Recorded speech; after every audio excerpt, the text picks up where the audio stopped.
AB Venkateswararao గారు గతంలోనే తన రాజకీయ రంగ ప్రవేశం గురించి చెప్పిన నిన్న మాత్రం పార్టీ గురించి చెప్పారు. పార్టీ అని కాకుండా ఫ్రంట్ అని అనౌన్స్ చేశారు. ఉన్న రెండు రాజకీయ పార్టీలు దాదాపుగా ఒకటే రకంగా ఉన్నాయి కాబట్టి ఆ రెండు ఒకటే. నేను సెకండ్ ఫ్రంట్గా రాబోతున్నాను. అన్ని రాజకీయ పార్టీల్లో ఉన్న మేధావి వర్గాన్ని, అలాగనే సంఘంలో ఉన్న మేధావి వర్గాన్ని, అంటే మేధావుల ఫోరం అని పెట్టుకున్న వాళ్ళు ఎవరైతే ఉన్నారో వాళ్ళందరినీ తీసుకొచ్చి మరి ఆయన పార్టీ ఏర్పాటు చేస్తారో, లేకపోతే పార్టీని కాకుండా ఫ్రంట్ అని ఎందుకు అంటున్నారు? ఇప్పుడు ఆ రాజకీయ పార్టీల్లోంచి వచ్చిన వాళ్ళందరూ అదే పేర్లతోటి ఉంటారు కాబట్టి ఇదంతా ఒక ఫ్రంట్ కింద ఏర్పడబోతుందా? ఏమిటి ఆయన ఉద్దేశం? ఈ వీడియోలో చూద్దాం. ఏంటిటా కుండబద్దలు కొడతా అత్త. నమస్కారం, కుండబద్దల ప్రేక్షకులకు స్వాగతం. మాజీ ఇంటెలిజెన్స్ చీఫ్గా పనిచేసిన ఏబి వెంకటేశ్వరరావు గారు కూటమి అధికారంలోకి వచ్చిన దగ్గర నుంచి ప్రజాక్షేత్రంలో ఉన్నట్టుగా ఆయన కొన్ని ప్రెస్ మీట్లు పెడతా ఉన్నారు. ఈ ప్రభుత్వంలో జరుగుతున్న తప్పుల్ని కావచ్చు, లేకపోతే ఆయన అనుకుంటున్న విధానాలని కావచ్చు, మొత్తాన్ని స్ట్రాంగ్గానే ఎక్స్ప్రెస్ చేస్తున్నారు.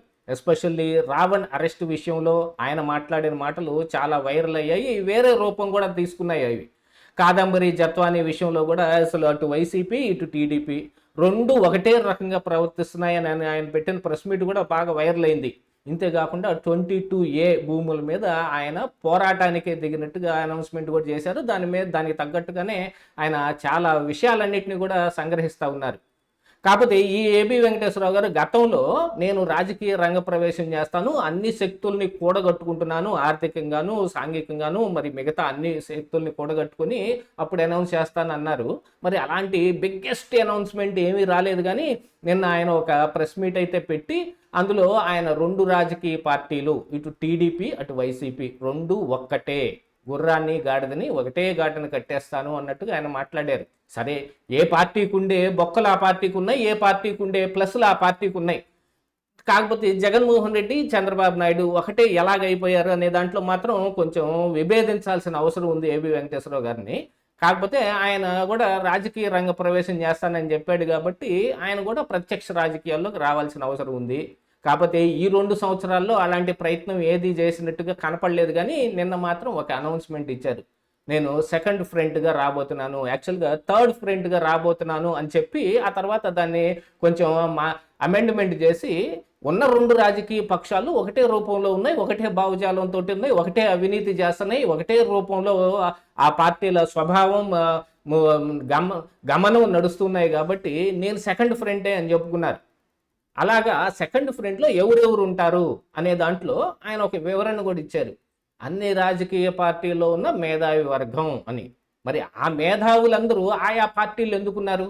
ఇప్పుడు ఆయన చెప్పినట్టుగా ఇటు టీడీపీలోనో అటు వైసీపీలోనో లేదు కాంగ్రెస్లోనో బీజేపీలోనో ఉంటే ఆ మేధావులందరూ ఆ భావజాలానికి తగ్గట్టుగా అందులో ఉన్నట్ట, లేకపోతే ఆ పార్టీల్లో ఉంటూ మరి ఇక వాళ్ళకి పెద్దగా అందులో ప్రామినెంట్ ఒక స్థానం లభించకపోవటం మూలాన ఎప్పుడెప్పుడు బయటకు వద్దామా అనుకునే వాళ్ళందరూ వస్తారా?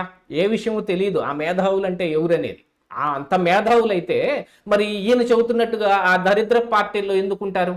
ఎప్పుడో బయటకు వచ్చేసి బయట ఖాళీగా ఉండాలి అంత మేధావులైతే గనక. లేదు సంఘంలో ఉన్న మేధావులు అని అంటే అది వేరే విషయం. అందుకే చాలామంది మేధావులు ప్రత్యక్షంగా రాజకీయాల్లోకి వచ్చే దీన్ని చూపించరు.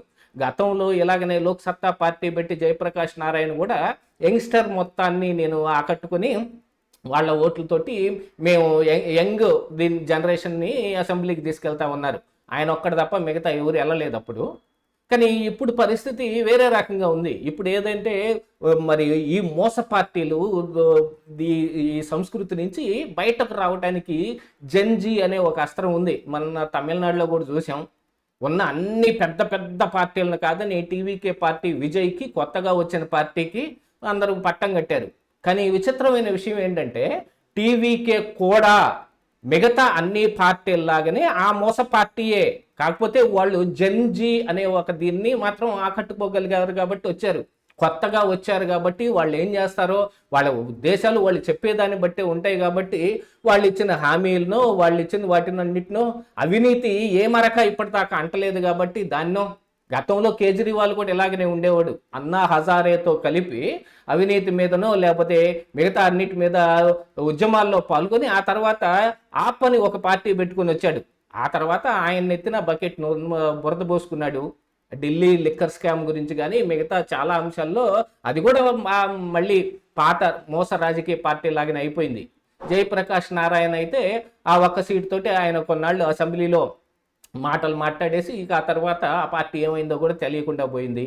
కానీ టీవీకే అయితే మాత్రం ఆప్ లాగానే మళ్ళీ ఇదే వరుసలో ఉన్న మోస రాజకీయ పార్టీ లాగానే వచ్చింది. కానీ ఇప్పుడు ఏబి వెంకటేశ్వరరావు గారు పార్టీ అని కాకుండా దాన్ని ఫ్రంట్ కింద అనౌన్స్ చేస్తున్నారు. ఫ్రంట్ అంటే ఏమిటి, ఎలాగా? మనకి తెలిసినంత వరకు ఇప్పుడు ఫ్రంట్ ఉందంటే ఇప్పుడు ఎన్డీఏనో యూపీఏ లాగనో లేకపోతే ఇప్పుడు ఇండి కూటమి లాగనో ఇలాగా ఓ ఫ్రంట్. గతంలో చంద్రబాబు నాయుడు ఇటు బీజేపీ పార్టీకి అటు కాంగ్రెస్ పార్టీకి సముచిత స్థానాలు రాని సమయంలో థర్డ్ ఫ్రంట్ని ఏర్పాటు చేశారు. ఆ ఫ్రంట్లో ఉన్న అన్ని స్థానిక పార్టీలు అన్నిటినీ కూడగట్టుకుని అందరూ కలిసి ఒక కన్వీనర్ని ఏర్పాటు చేసుకుని తద్వారా ఒక ప్రైమ్ మినిస్టర్ క్యాండిడేట్ని అద్యాబగౌడ్ అని తర్వాత ఐకే గుజరాల్ని ఇలాంటి వాళ్ళందరినీ ప్రైమ్ మినిస్టర్లు చేశారు ఆ సమయంలో. అది అప్పుడు థర్డ్ ఫ్రంట్ అనే ఒక మాట విన్నాం.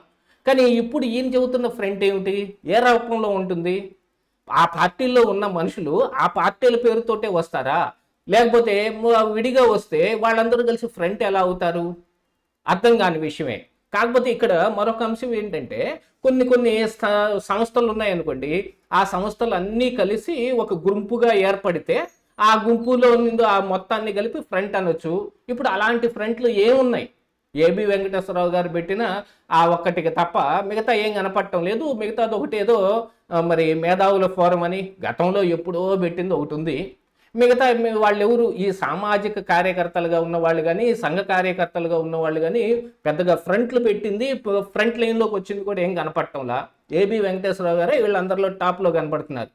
ఇప్పుడు ఆయన ఒక రాజకీయ పార్టీని ఏర్పాటు చేస్తే ఆ రాజకీయ పార్టీలోకి వీళ్ళందరూ చేరతారా, ఏ రూపంలో ఉండబోతుంది అనేది ఒక క్లారిటీ కనపడటంలా. ఆయన పార్టీ కాకుండా ఫ్రంట్ అంటే చాలా అనుమానాలకు దారి తీస్తూ ఉంది. అంటే ఇందులో మరి కమ్యూనిస్ట్ పార్టీలని కాంగ్రెస్ పార్టీని వీటన్నిటినీ కూడా దీంతో మిళితం చేసుకుంటారా? యాక్చువల్గా ఆయన బీజేపీ గురించి కానీ మతతత్వ పార్టీల గురించి కానీ కులం ఏ రకంగా మరి ఇక్కడ రాజ్యం వెళ్తుందనే దాని మీద చాలా పెద్ద స్పీచ్ ఇచ్చారు, అది వేరే విషయం.